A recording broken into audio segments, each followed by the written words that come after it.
Hey guys, it's ExandShadow, and welcome back to Let's Play Devil Survivor Overclocked. In the last part, it became depressingly obvious that there really is no way out of the lockdown, which, sucks.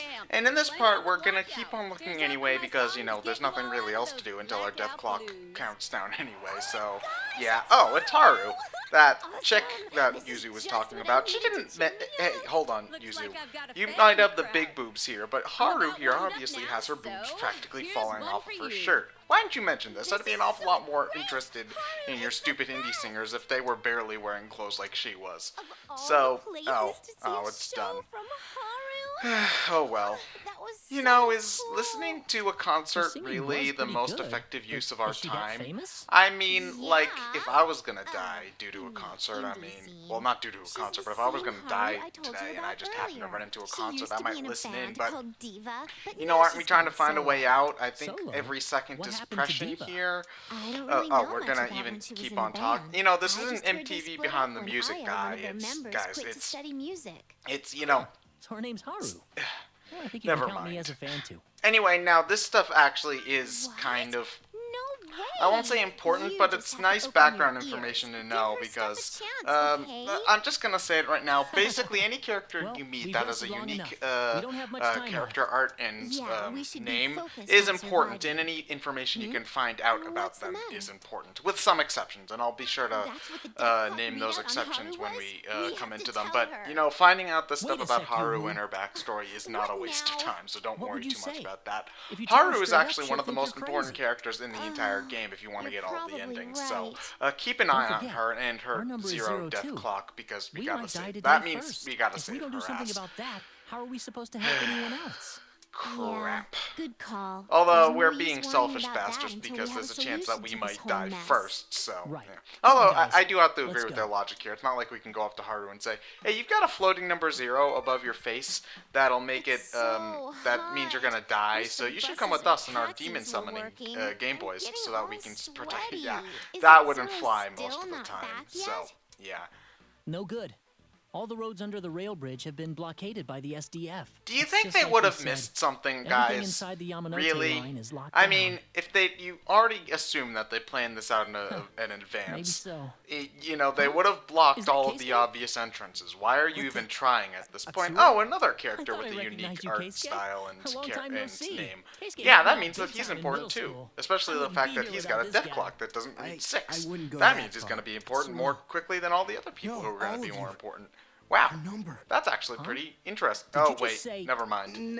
Oh, wait. I have to get going. Oh, well, Keisuke said never mind, but he implied things that he shouldn't know about if he were just a normal civilian like the rest of us.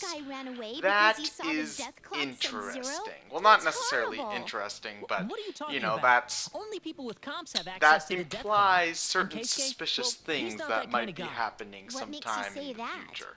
He always used to stand up for the weaker kids, so they really depended on him. Yes, if I needed to pick someone to hunt bullies for me, I'd pick the scrawny-looking kid with the collared shirt and the glasses who looked like he couldn't hit anything to save his life. I have no idea. I don't know. Yeah, maybe he looked tougher back in middle school, although I can't imagine anyone in middle school ever looking anything resembling tough, but whatever. But since that means this one death clock means he's gonna die tomorrow, but not today, so we don't need to worry about him for right now. So, now you ducked into a side street. Yep, that's nice. How can you be so calm? Yeah. Oh, okay, fine. We'll go after him if you really want to. Yeah, expect stuff like this to happen quite a lot. Where if you see Naoya's face on the sidebar when you're looking through the different districts for what to do during the time slot, if you see Naoya up until pretty much the end of the game, you're not gonna really get to interact with him because he's doing his shifty "I'm gonna run away from a whole lot of people" thing. So yeah. What? Why are there so many demons out in broad daylight? Because there's no other people around and they don't give fucks because they're demons. I mean, really, why would the demons hide out during broad daylight? I mean, assuming that there's no harmonizer, they'd be able to rip through any amount of hordes of humans. Well, I mean, maybe not any amount of hordes of humans. If they got everybody in the Yamanote line to trample on Jack Frost, they'd probably win, but, still, in most situations, the demons would have the upper hand. There's no real reason for them to hide, So anyway, just like I said before, I cut past all of the well, not stat, but move distribution and positioning bullshit. These are my team for the moment. I bought a couple of people off of the demon auction before this. Unfortunately, your money supply is a little bit limited at this point in the game, so you can't really buy too many demons, especially if you want to go for 4 or 5-star ones. And don't worry, I will show you how the free battle thing works next part. But for the time being, it's a relatively simple process, and you can get through this this fight here without having to do any real grinding or even really buying any extra demons. I just like to be safe. So here we've got a new demon, the Moshavu. I don't really know how to pronounce it, but now that we're fighting a new demon, as soon as we beat that demon, it will pop up into the demon auction, like I said before. That's basically the best way to get new demons, is just to fight new demons. And sometimes you'll find new demons in free battle, but for the most part, you're going to be running into new demons during like scripted story battles and stuff like that. So don't worry too much about missing any. You'll find all of the demons that you can get through the demon auction just by playing the game normally. It's demons that you can get through fusion, which has still not been introduced, but we'll be coming into it soon, I promise. Don't worry. It's not a Shin Megami Tensei game without demon fusion. That's not a spoiler. But there are quite a few demons through fusion that you could easily miss, you know, unique demons, stuff like that. But for the most part, all of these sort of standard run-of-the-mill demons, you will run into all of them just by playing the game normally. From what I can remember, there aren't really any that you can only get through free battles or anything. From this point on, now we have access to the Maka bonus, and the Maka bonus is one of the most important ways to get more money during battles, although during these first couple of battles it doesn't help an awful lot, but once you get more money from fights, it starts being more important. So, as established before, if you manage to beat all of the demons in a group, like here, we've got a group right here, the demon leader is the pixie. If we beat both the ogre and the pixie, we get more money and XP than if we had just beaten the pixie.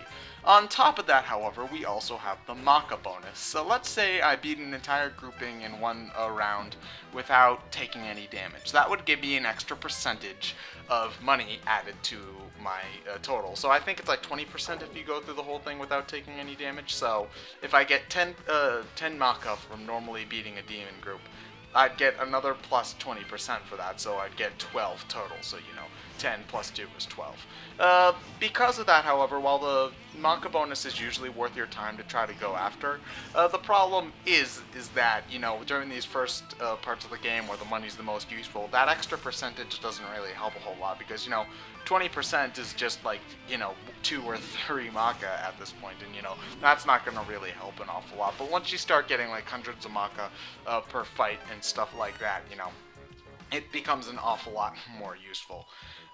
Now, there's a couple of different things that will give you a Maka bonus in this game, and most of them is just sort of common sense stuff that you would try to do anyway. Like, for example, if an enemy deflects one of your attacks, you know, it nullifies fire, and you use a fire attack against that enemy, it will take away from your Maka bonus. Yeah, you can also get negative percentages from the Maka bonus, so be careful about that. Or if you lose a character in the fight, or if you take an awful lot of damage, or stuff like that, that will result in you losing Maka.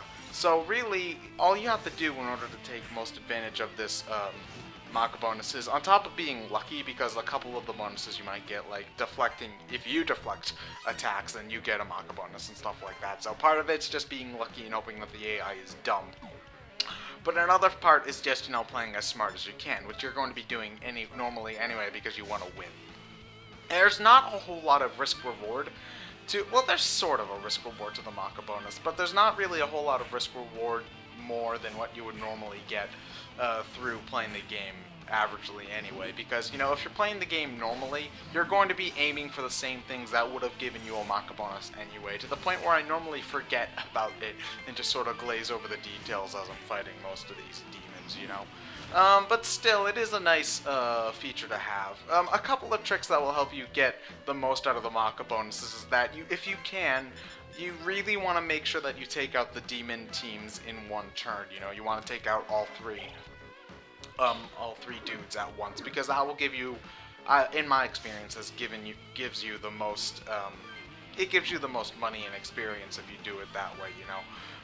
If you can't, however, if you can help it, however, don't try to take out just the middle demon in any situation, unless, you know, those side demons are like immune to everything you've got at that moment. You're going to want as much XP and as much money as you possibly can throughout this entire game. And usually that will require you to beat up all 3 members of the team as opposed to just, you know, it's supposed to just the center one. If you only beat up the center demons during every encounter, you're going to be setting yourself up for a lot of grinding later on, and you don't want to do that. Another thing about demons that I should probably mention, I don't think I brought it up before this, but demons level up and gain experience similarly to how the playable characters do, but not exactly the same way. Demons gain experience much slower than humans do, you know? Like, if it takes you like 100 experience to get from level 3 to level 4 as the main character, it'll probably take like 150 to get for a pixie or something like that. And these aren't like the real numbers, I'm just pulling stuff out of my ass. But especially as they gain more and more levels, you know, like if the pixie's base level is 3, if you get it up to level 7 or level 8, then it'll start requiring more and more and more experience to gain more and more levels. Now, there is some benefit to letting the demons gain a whole lot of levels, though, because they need to reach certain level thresholds before they can use all of their skills. Like, the Pixie is a good example. You know, it starts off with just Dia, but if you level it up enough, it will also get access to Zeo, which is the lightning elemental spell, and that spell will allow it to use its high magic stat for something other than just, you know, healing.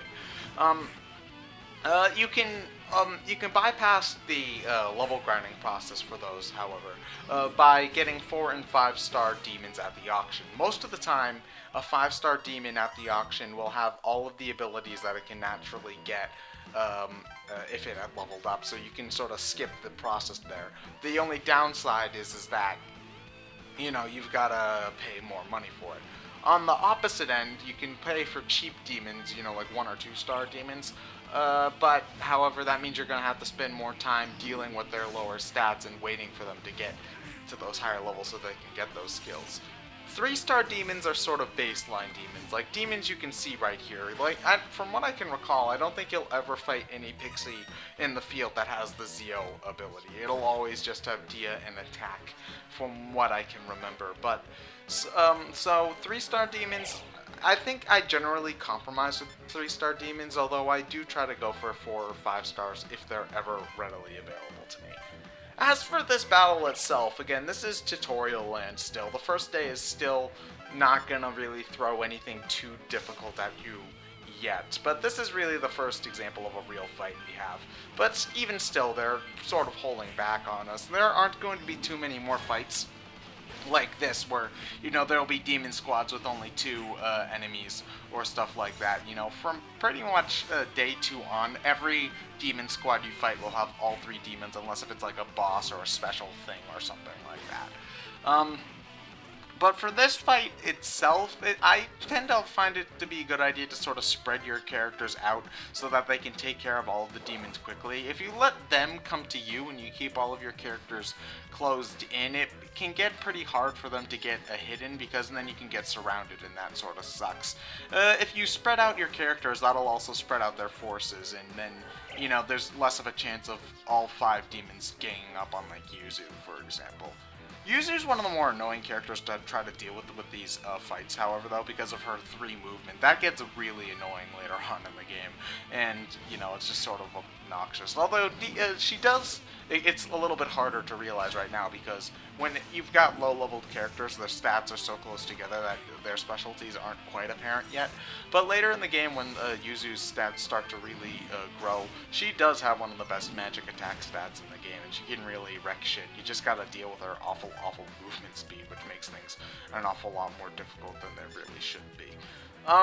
You're also going to want to take notice of the environments in this game. Like, for example, if you see where Yuzu is, there's fence right by her, and you can't go over that for whatever reason, although that looks like you could easily just walk over that fence or whatever. But if you, the environment, while there aren't really too many, like, environmental obstacles. Like, there aren't too many occasions where you step on a tile, you'll take damage or something, but there are occasions, like where I have that with Yuzu there right then, where if you stand her in a certain place, it'll be difficult for people to get around her or something like that, you know? Like, I wanted to get the main character around Yuzu so that he could take care of this Wyra, because Yuzu doesn't really have anything that could take advantage of that at this point, but it's not really too big of a deal. Again, mistakes can be made during this early parts of the game without you taking too much of a sacrifice for it. Later in the game, however, if you make one fuck up, it can be very hard to come up with that. This Wyra is probably the most difficult thing you're going to be dealing with in this entire fight, mostly just because it's a good couple of levels above the other demons, and it's got a shit ton of HP. So, if you've got stuff with Agi, which I think is its it's at least one of its weaknesses, you're going to want to use that to take care of that dude and, you know, pound him into submission. But he's not really too bad. He's just the most difficult thing that they've got. We did it. So anyway, next part we're going to figure out what happened with Naoya, although, spoiler alert, we don't find him. I'm ExandShadow, and I'll see you guys later.